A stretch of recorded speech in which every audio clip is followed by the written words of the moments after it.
Vamos lá? Vamos dar início ao nosso encontro.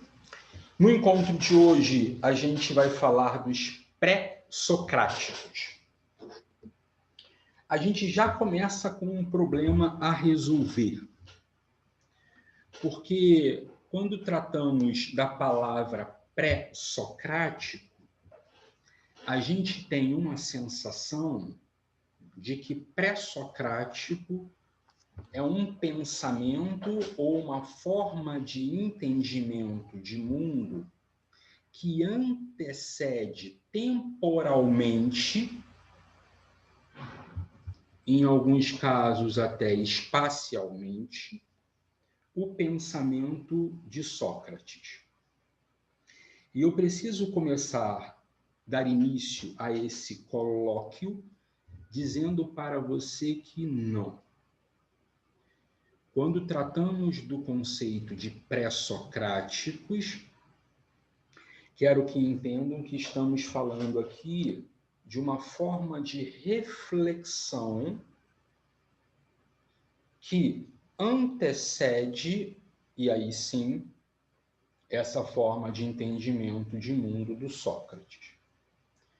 Então, alguns dos pré-socráticos, inclusive, foram contemporâneos de Sócrates. E se foram contemporâneos de Sócrates, não há nenhum motivo para pensarmos que o antecedeu. O segundo aspecto importante que eu quero chamar a sua atenção é que tudo isso que temos falado nas aulas, a última aula foi sobre mitologia grega e agora sobre os pré-socráticos, vai ganhar força a partir do século XVI. E por que é retomado e ganha força a partir do século XVI? Porque entre os séculos V e XV, sob a tutela e a hegemonia da Igreja Católica Romana, o pensamento grego ficou aquietado, silenciado, não por completo, veremos mais tarde que em muitas medidas Agostinho relaciona-se com o pensamento platônico, assim como Tomás de Aquino se relaciona com o pensamento de Aristóteles, mas é verdade que o pensamento grego não ganha tanta força, sobretudo na dimensão da sua mitologia e dos pensadores pré-socráticos durante a Idade Média. O terceiro ponto que preciso abordar antes que a gente entre nos pré-socráticos propriamente ditos é o entendimento de que há aqui uma passagem do mito para o logos, uma travessia, uma ponte entre duas formas de entendimento do mundo que são profundamente, sobretudo radicalmente, porque na raiz, diferentes entre si. Até a chegada dos pré-socráticos, eu quero que você entenda que a reflexão passava necessariamente pelo mito. A reflexão era jogada no colo do divino. A reflexão era feita a partir das divindades. Então, até a inauguração de um pensamento sistematizado pelos pré-socráticos, estávamos fundamentalmente no colo dos mitos para conseguir explicar fenômenos que assambarcassem o nosso cotidiano. Está claro o que estou falando? De modo que, quando tratamos dos pré-socráticos, saímos do campo do mito para o campo da physis. Saímos do campo do sobrenatural para o campo do natural. Saímos do campo de uma reflexão que nos remete à divindade para uma reflexão que nos remete à natureza e a tentativa de explicá-la a partir dela mesma. Então, eu quero que você entenda que estamos aqui no momento fundante de divisão de separação entre o sobrenatural, aquilo que é ligado ao divino, e natural, aquilo que é ligado estritamente à natureza. A partir de agora, a resposta porque Deus quer, a resposta porque Deus assim quis, ela já não é completa. Ela já não atende à demanda daquele que faz a reflexão. É preciso agora algo mais. É preciso agora algo que a gente possa tocar de maneira mais palpável. Então, por que optamos por falar dos pré-socráticos antes de Sócrates, já que não há entre eles uma distinção temporal como o nome sugere?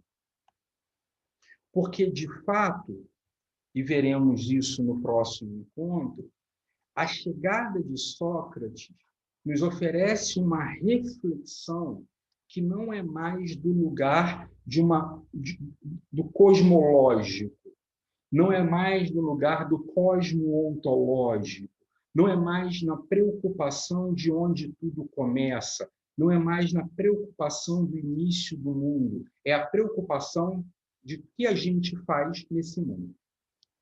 Então, eu quero que você entenda que, a partir de agora, os homens que citaremos, eles são aqueles que estão preocupados com a origem de tudo.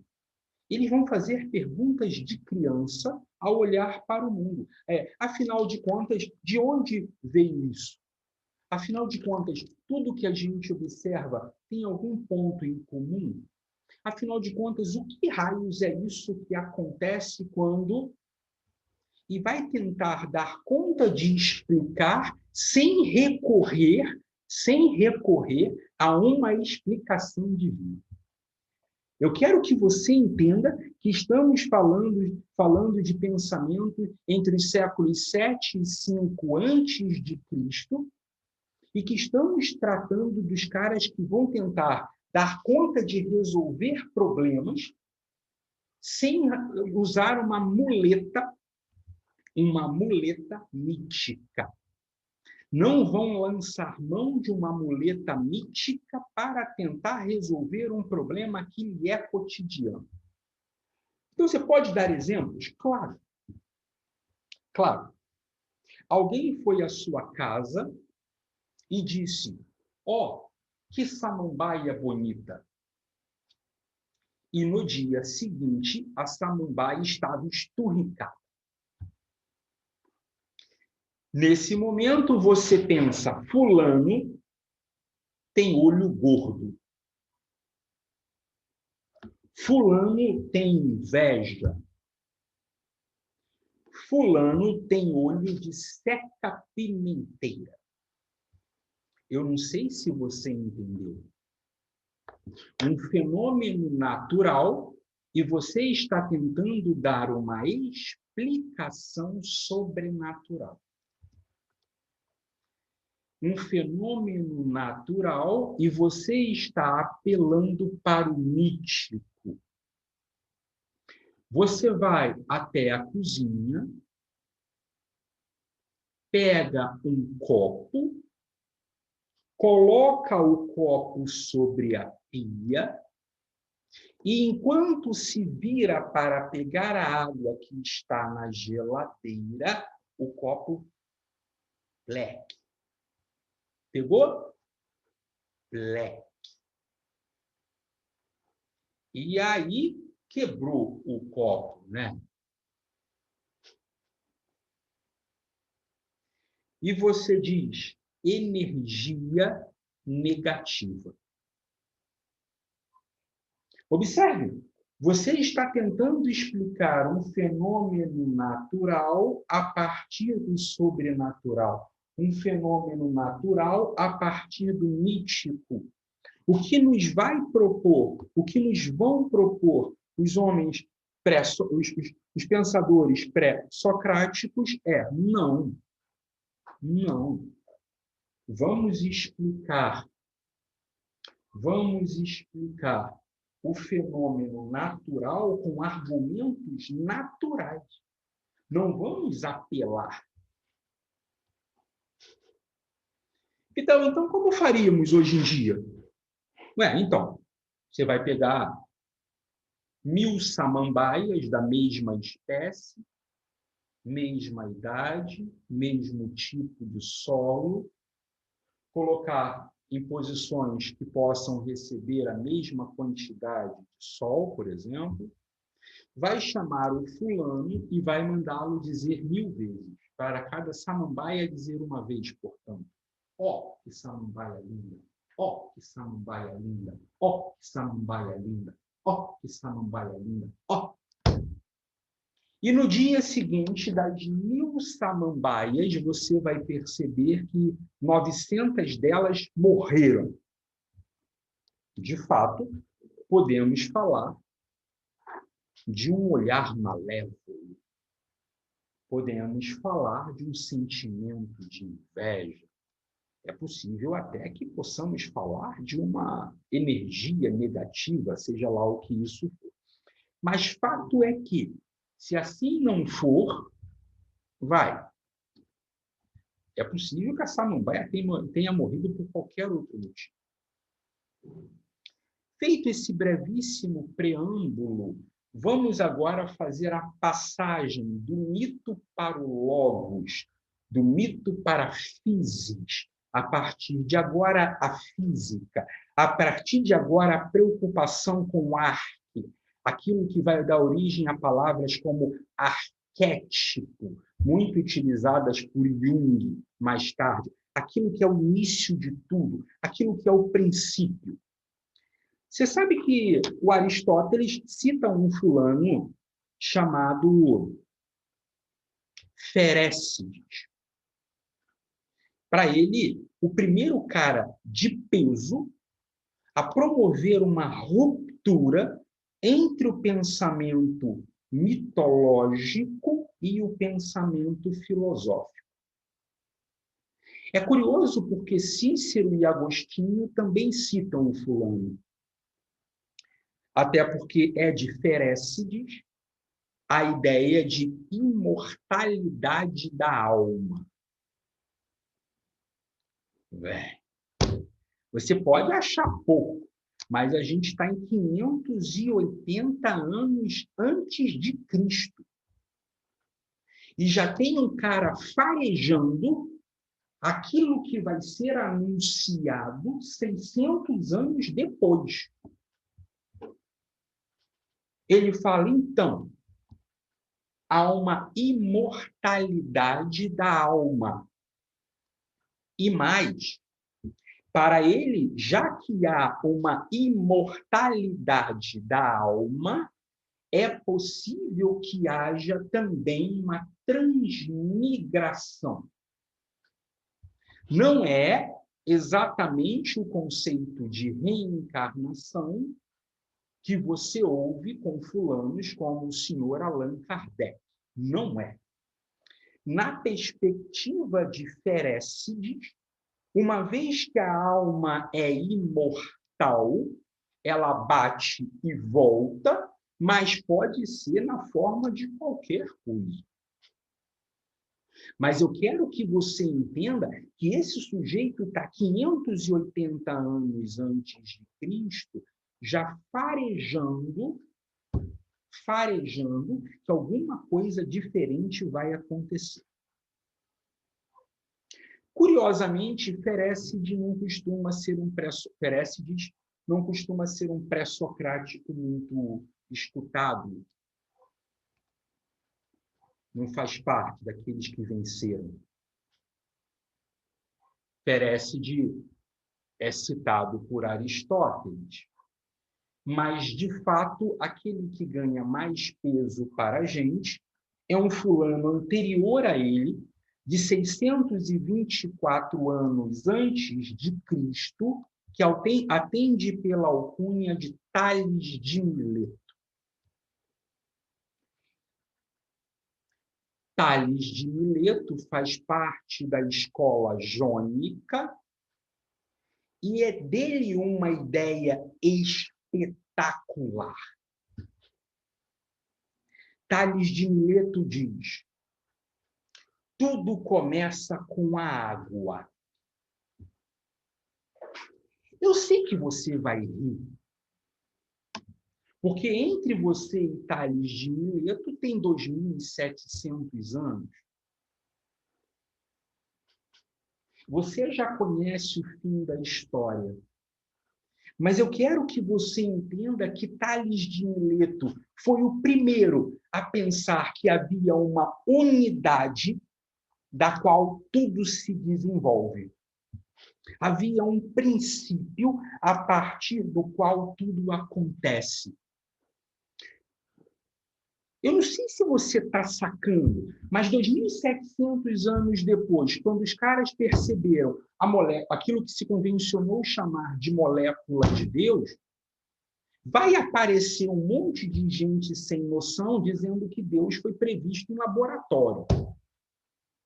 Não. É uma ideia muito semelhante àquela que propõe Tales de Mileto. A ideia de que, a partir de uma unidade, pode-se desenvolver todo o resto.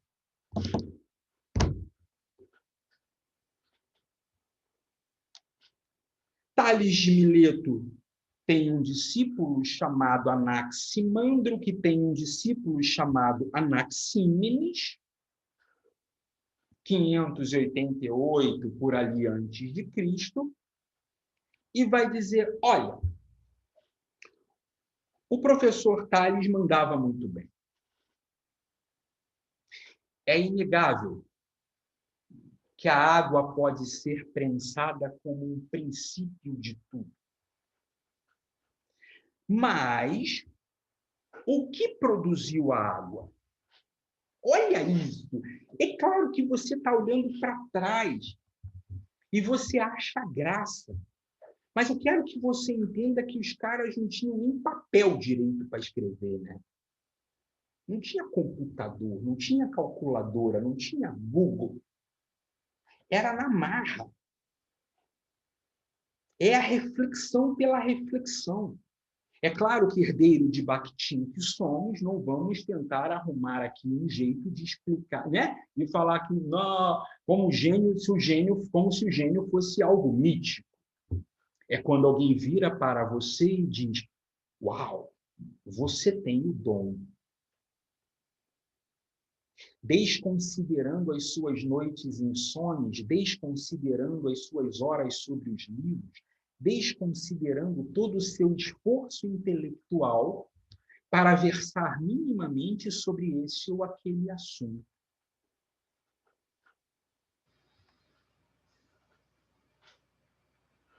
O que Anaxímenes vai ensinar é: o que dá origem à água é o ar. Né? E você pegou. Porque se pensarmos no ciclo hidrológico, como o concebemos hoje, ele não está tão errado. Mas para ele, o início de tudo não se dá na água, o início de tudo se dá no ar. E eu quero que você perceba que alguém já colocou a roda para girar, e esse alguém foi Tales de Mileto.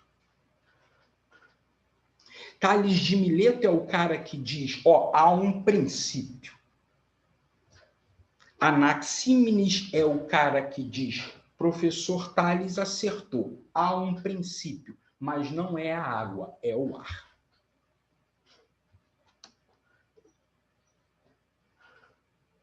O trio de Mileto, esses três que citamos, que compõem a escola jônica, eles resolvem um problema, mas não dá conta de resolver outro. Tá, entendi que há um princípio para tudo. Mas como é que se dá a mudança? Porque quando eu vou andando pelo mundo, eu percebo que há coisas que dificilmente eu vou dar conta de explicar a partir daí. Muda de que jeito? É nesse momento que a gente entra na escola eleática. E vamos falar de um fulano de 570 anos antes de Cristo, chamado Xenófanes. Xenófanes vai defender que o princípio de tudo é a Terra. Mas não é para isso que eu quero chamar a atenção. Eu quero chamar a atenção para dois elementos da sua reflexão que são, de fato, estupendos. Primeiro, ele diz: há um Deus único, supremo e que não tem forma humana. Nossa! Você vai dizer, mas é claro que há um Deus único, supremo e que não é antropomorfizado. É, mas você já conhece o fim da história. Olha a capacidade de reflexão de um fulano que consegue juntar tudo isso dentro de uma ideia monoteísta. É de peso, velho. É de peso. Porque não é uma reflexão simples. O monoteísmo precisa dar conta de resolver problemas que são de uma complexidade irritante. Eu não sei se você já pensou, mas foi quando a minha afilhada disse para mim: eu estava saindo de sua casa. Ela devia ter pelos idos dos seus 7, 8 anos. Talvez um pouco mais. E ela disse: Dindo Vitor, vá com Deus.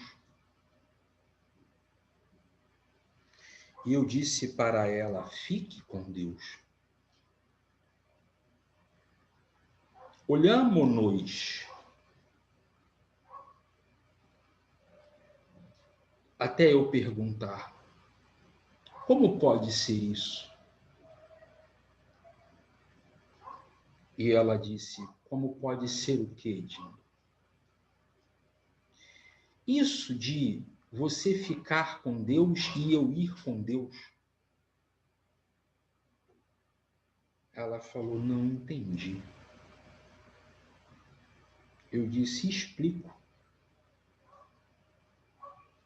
Como ele pode ficar e ir ao mesmo tempo?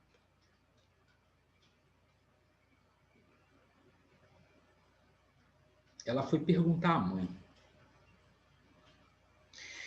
Eu não sei se você entendeu, é o problema mais simples.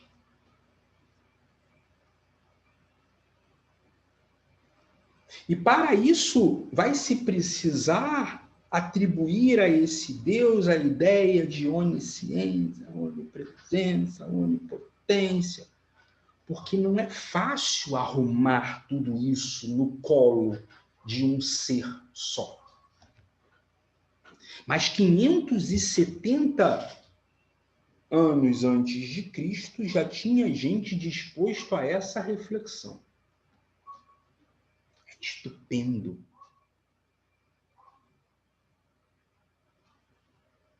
É estupendo. Ainda na escola eleática aparece um fulano chamado Parmênides. Parmênides é uma espécie de número um.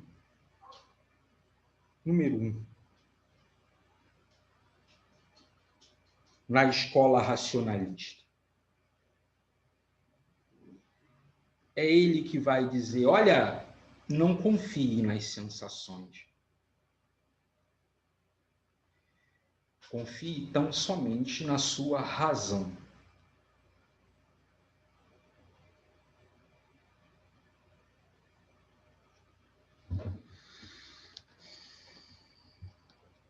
Não é difícil provar o que Parmênides diz. Tem gente que com fome se transforma em outra pessoa. Com fome, nossa. Você salta do amor para o ódio com uma facilidade. Com cólica, você sai da alegria com uma facilidade, né? Com fome, do amor para o ódio, com cólica da alegria para a tristeza. As sensações são muito frágeis.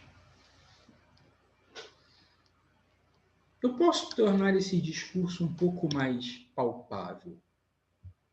Você vai colocar a sua mão direita dentro de um balde de água com gelo e vai colocar a sua mão esquerda dentro de um balde com água quente. Vai contar até 10. Vai tirar as mãos e vai colocar num balde com água a temperatura ambiente. Estou chutando aqui 25 graus Celsius. É impressionante, mas para a sua mão direita, essa água estará quente, porque ela estava numa água fria. Para a sua mão esquerda, essa água estará fria, porque estava numa água quente. Logo, as percepções para o entendimento do mundo são de uma fragilidade irritante. Quem quer que, durante a análise da realidade, o faça a partir da lente das percepções, o faça a partir da lente das sensações, o faça a partir da lente das percepções sensoriais, dançou. Por diversas vezes você já olhou a pessoa A pensando que era a pessoa B. Olhou a pessoa A com a certeza de que era a pessoa B. E vou falar isso como quem já viu um caso acontecer, um amigo meu. Um amigo meu.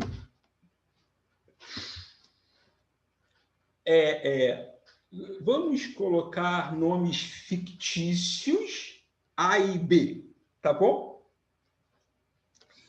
E A ficou atazanando B o tempo todo na praia, jogava areia, dava peteleco, perturbava B. E B em silêncio dizendo, irmão, para. Irmão, para. E isso durante um bom tempo. Há, então, o algoz levanta-se e vai para a água. Nisso, B olha rapidamente e diz, hora da vingança. B, então, levanta da cadeira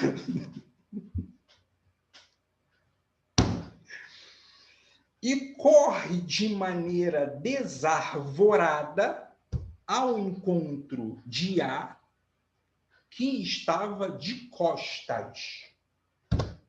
Então, eu quero que você observe a cena. A na água, de costas. E B, dotado de toda a irritabilidade constituída pelas sensações, indo para cima de A de maneira violenta e dominadora. Está acompanhando? B, então, pula sobre A, afunda A na água e fica ali. Eu falei que eu ia me vingar. kkkk. Eu disse, tá. Nisso, A está balançando os bracinhos, já está dando aquela paradinha final, quando B está ali e, de repente, A pergunta: quem é esse? Não sei se você entendeu. A deveria estar sob a água, mas A sobre a água pergunta: quem é esse? Ora, mesmo dominado pelas sensações, B olha para A e, num instante filosófico, se pergunta: se você está aí, quem está aqui? Né? E aí tivemos um problema, né? Tá claro? Foi confiar nas percepções. Pegou? Ainda na escola eleática, chega Heráclito. Heráclito é o cara que vai chutar o Parmênides. Porque Parmênides é o cara do nada muda, não podemos confiar nas percepções. E Heráclito é o cara que diz, então, tudo muda. A gente tem que confiar nas percepções. Porque, no final das contas, é justamente ela que nos dá o melhor juízo. Tudo flui. Tudo flui. De modo que é Heráclito quem vai defender o fogo como um princípio. Porque se para Tales de Mileto foi a água, se para Anaxímenes foi o ar, se para Xenófanes foi a terra, para Heráclito foi o fogo. E justamente porque todos esses elementos sob o fogo transformam-se. Sob o fogo deixa de ser o que são. Sob o fogo também ganharão algum tipo de fluidez. Aquela ideia clássica de que o homem não toma banho no mesmo rio, muda o homem, muda o rio. Pois é. Pois é. Tudo muda. Tudo está em constante transformação. Tudo está em constante movimento. Tudo está, passando. Passando. Eu vou só por um segundo retomar. Não vou retomar. Sigamos. A próxima escola que a gente entra é a escola pluralista. E aqui vai aparecer um fulano chamado Empédocles. Empédocles. Empédocles, como já sugere a escola da qual participa, é o cara que vai juntar a água, o fogo. Estou lembrando da cena da praia. A água, o fogo, a terra e o ar. Ele diz, não é a água que dá origem a tudo, assim como não é o ar, assim como não é a terra, assim como não é o fogo. É tudo um pouquinhozinho. Você junta um pouquinho de lá com um pouquinho de cá, em proporções, de modo que você vai conseguir constituir tudo que se tem. Ele tenta dar conta de uma cosmontologia, ele tenta dar conta de uma cosmologia a partir da união desses elementos. É a reboque da reflexão de Empédocles que vai aparecer um fulano que não pode ser colocado entre os pré-socráticos, mas que eu gostaria de fazer menção. Hipócrates. E por que estamos trazendo Hipócrates para a mesa? Porque Hipócrates foi o primeiro cara a dizer, olha, não são os deuses que promovem a doença, logo, não são eles que vão dar conta de curá-la. Eu quero que você entenda que é Hipócrates, 460 anos antes de Cristo, que vai tirar a doença do campo mítico e trazer a doença para o campo natural. Tirar a doença do campo sobrenatural e trazer a doença para o campo natural. Mas mais do que isso, não é só a doença que ele tira de lá para cá, é também o seu tratamento, é também a sua cura. A partir de agora, começaremos a dar passos largos rumo à ideia de tratamento, diagnóstico, tratamento e, eventualmente, até cura de doenças. Descolado o natural do sobrenatural, descolado o natural do mítico, descolado. Meu Deus, eu não sei se você está entendendo o tamanho disso. Porque a partir de agora a gente começa a criar elementos do campo do natural para resolver problemas que antes estavam tão somente no campo do sobrenatural.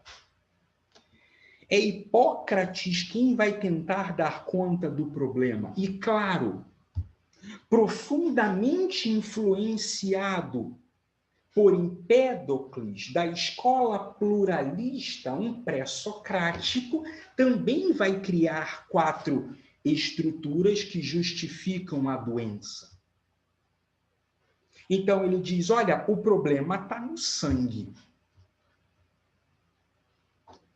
E se está no sangue, a gente resolve com sangria. Quem conhece um pouquinho mais sabe que o nome científico do sanguessuga é Hirudíneos medicinalis.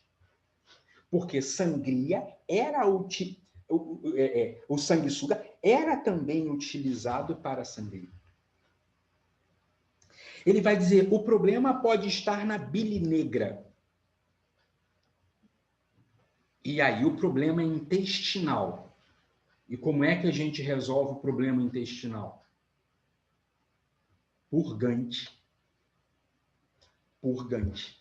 E aí você libera tudo que está no intestino. Mas o problema também pode estar na bile amarela. E se o problema estiver na bile amarela, aí a questão é outra. A questão é estômago. E a gente resolve isso com vômito. Está acompanhando? Olha, então o problema pode ser sangue, a gente resolve com sangria, pode ser bile negra e a gente resolve com purgante, pode ser bile amarela e seria no estômago, a gente resolve com vômito, mas o problema pode ser fleuma. E aí a gente resolve com lágrima, suor. A partir de aí, a gente começa a categorizar possíveis problemas no homem, descolando o natural do sobrenatural.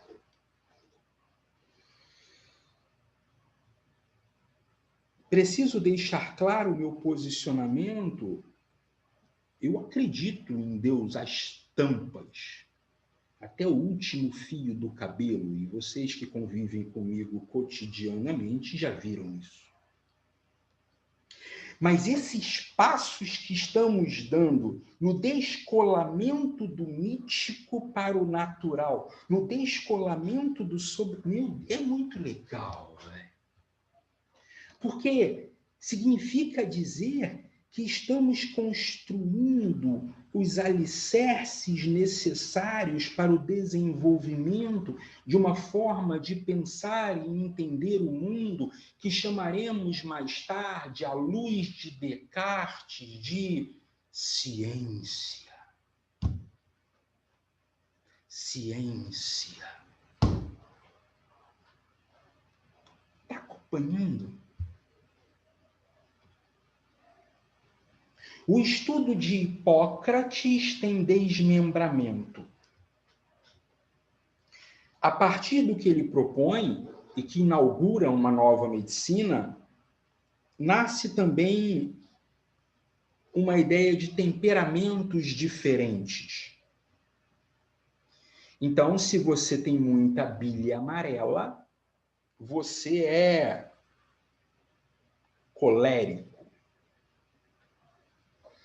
Então, eu quero que você entenda que estamos tendo o primeiro movimento na tentativa de explicar o temperamento humano a partir de elementos biológicos. Aquilo que muito mais tarde, homens da estirpe de Freud, Skinner, Peirce, Jung, Carl Roger, Viktor Frankl, farão no século XIX e no século XX, esse sujeito está intuindo aqui com o material que tem. Gente, para tudo que está fazendo por um segundo e foca no Vitão. Não é só sobre uma matéria, não é só sobre um assunto, não é só sobre pré-socrático. Não, estamos falando de formas de entendimento de mundo, cara. Estamos falando de uma evolução na forma de entendimento de mundo. Estamos falando de um apanhado de conteúdos que vai se formando e se formatando até chegar onde estamos. Eventualmente, quando penso que no ano de 3.500, no ano de 3.825, no ano de 4.017 eu não vou estar lá, a menos, é claro, que o senhor Ferécides tenha razão, fico imaginando que tipo de conhecimento teremos. Só por um instante, a nossa espécie Homo sapiens sapiens tem 200 mil anos. Olha quanto conhecimento acumulado. Então, colérico, muita bile amarela, irascível, impaciente, fleumático, fleuma, lá dos suores, das lágrimas, é um cara mais tranquilo, mais sereno, mais calmo. Quem tem mais bile negra é aquele que é mais melancólico, mais triste, mais taciturno. Aquele que é mais sanguíneo é mais volúvel, é mais indisciplinado. Então, eu quero que você entenda que o pensamento filosófico de Empédocles, que teve origem lá atrás nos argumentos fundamentados por Tales de Mileto, deram os elementos necessários para o nascimento do estudo do homem na sua condição médica biológica e na sua condição médica psíquica. Não há porquê e nem como tentarmos simplesmente esfacelar o conhecimento, esfacelar todo esse conteúdo. Não pode ser sempre pensado numa linearidade de causas e consequências, porque nos apequenaria, mas o pensar complexo proposto por Edgar Morin nos faz entender que há aqui, um desenrolar de ideias que século a século, milênio a milênio, vai ganhando robustez. Convido-as, portanto, a olhar para trás sempre em perspectiva. Sempre em perspectiva. É claro que estamos pegando a linha grega de raciocínio, poderíamos fazê-lo a partir da China, a partir dos hebreus, a partir dos fenícios, a partir dos persas. Poderíamos dar passos atrás a partir dos sumérios, a partir dos egípcios. Mas há um convite aqui de uma reflexão de quem pensa em perspectiva. E vou apimentar ainda mais na última parte, para você pegar o que eu quero dizer. E agora vamos falar de um fulano de 460 anos antes de Cristo, chamado Demócrito. Porque é Demócrito quem vai resolver um problema que até agora não foi resolvido. Não foi resolvido. Porque, dados os passos que demos até aqui, o problema da mudança ainda não foi resolvido. Mesmo que a gente tome Heráclito como referência e entenda que tudo flui, flui como? O problema da mudança ainda não foi resolvido. Quem vai resolver o problema da mudança é Demócrito. Vem comigo, velho. Demócrito vai dizer: não é água, não é ar, não é terra, não é fogo, nem é o somatório ou a articulação dos quatro. Se pegarmos a matéria e formos dividindo, haverá um ponto em que ficará não divisível, indivisível, átomo. Meu Deus! Século V antes de Cristo, um fulano diz: haverá um momento que ficará indivisível, átomo. É ele quem funda a ideia de átomo. Mais tarde, Dalton, Thomson, Rutherford, Bohr e companhia vão aprimorar. Mas eu quero que você perceba que ele sacou. E olha para cá para você entender onde eu estou. Porque se há átomos, há espaço entre eles para movimento. E se toda a matéria é constituída por átomo, e se o átomo está em movimento, a matéria está em movimento. Somos em movimento. Somos transformação, somos mudança, somos o tempo todo diferentes do que éramos antes, porque somos constituídos de uma matéria em movimento que é o átomo. Somos o hoje para não sermos amanhã o que éramos ontem. Ficou dificílimo isso, então eu vou repetir. Somos hoje e não seremos amanhã o que éramos ontem.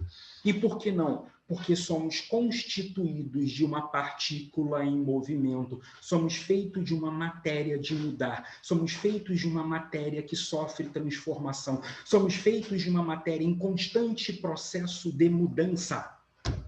Isso é tão profundo, mas tão profundo, que o doutorado do senhor Karl Marx foi feito em Demócrito. Eu não sei se você juntou as peças do quebra-cabeça.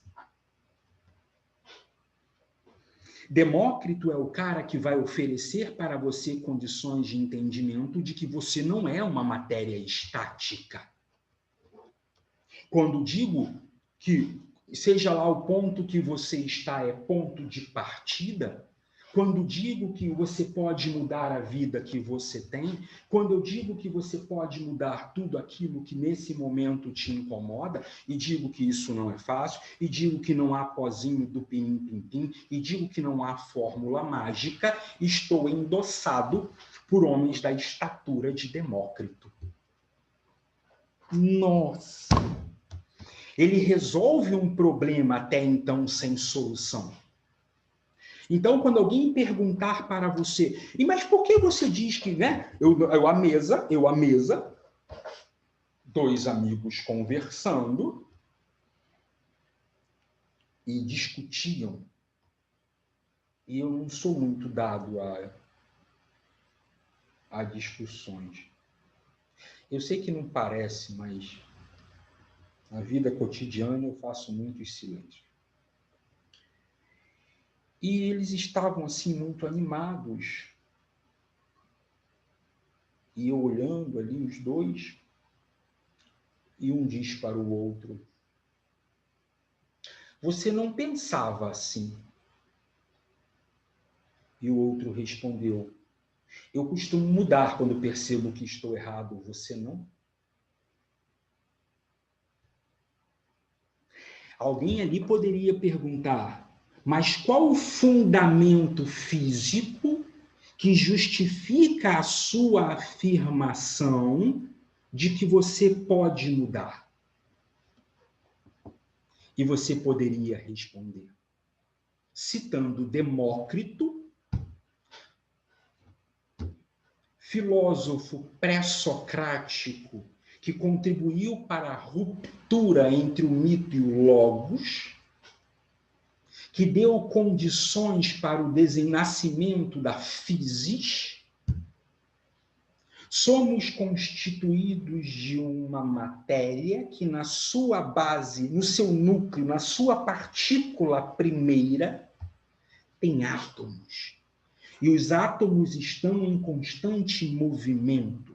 Então, se o átomo está em movimento e é ele quem constitui a matéria está em movimento. Se eu sou produto dessa matéria, eu estou em movimento. Se eu estou em movimento, eu posso pensar diferente do que eu pensava. Eu posso sentir diferente do que eu sentia. Eu posso agir diferente do que eu agia. Ah, cara. Pega isso, vai. Pega isso. É bonito demais. É quando você encontra aquele seu amigo que diz, não dá para mudar. Eu estou numa sinuca de bico, não tem solução. É quando você encontra aquele fulano, aquela fulana que diz, olha, eu nasci assim. E você diz, mas não. Somos feitos da matéria de mudar. Claro que aqui há uma espécie de inferência sobre o pensamento de Demócrito, mas que nos permite entender a possibilidade da transformação. Ouça-me, você que me ouve agora. Eu não sei onde você está. E aqui estar não no sentido geográfico, mas no sentido moral e ético. Problema que quem vai trazer é Sócrates. Aqui ainda não foi discutido moral e ética, perceberam? Problemas de ordem moral e ética, quem vai trazer é Sócrates. Eles não falaram disso ainda. Por isso são pré-socráticos. Então, eu não sei onde você está, e essa pergunta não é geográfica, é de ordem moral e ética. Mas seja lá onde for, eu sei que aí é ponto de partida. Você vai dizer, mas meu passado está cagado. E eu vou dizer, é ponto de partida. Mas você vai dizer, mas até aqui eu fiz tudo errado. E eu vou dizer, é ponto de partida. Você vai dizer, mas pô, só cara, eu já estou velho.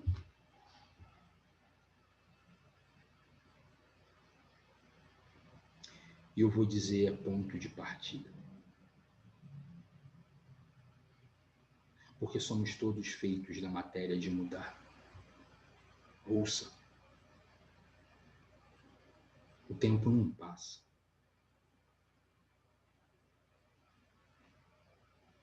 As 24 horas continuam sendo as 24 horas desde que o mundo é mundo. O tempo não passa. Quem passa é a gente. Mas enquanto a gente passa sobre esse tecido do tempo,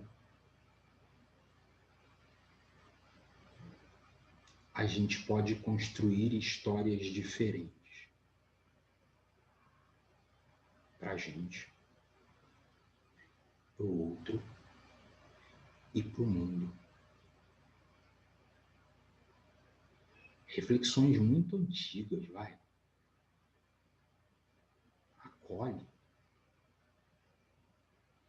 Eu não estou falando que vai ser fácil. Eu não tenho os 10 degraus do sucesso, os 12 passos da alegria. O que eu estou dizendo é que você pode mudar se você quiser. Mais do que isso, eu estou dizendo que você pode mudar o que você quiser.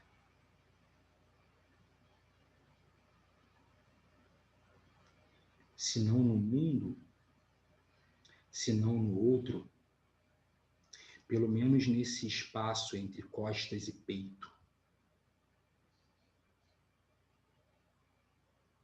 Já que não dá para mudar o mundo, e já que não dá para mudar o outro, o que você acha de tornar melhor pelo menos esse espaço entre costas e peito? Se viver no mundo não está legal, se viver na presença do outro não está legal, o que você acha de fazer ser legal pelo menos viver bem nesse espaço entre as costas e o peito? Mas para isso vai ter que mudar. E você sabe, né? Vida não tem controle remoto. Você vai ter que levantar e mudar.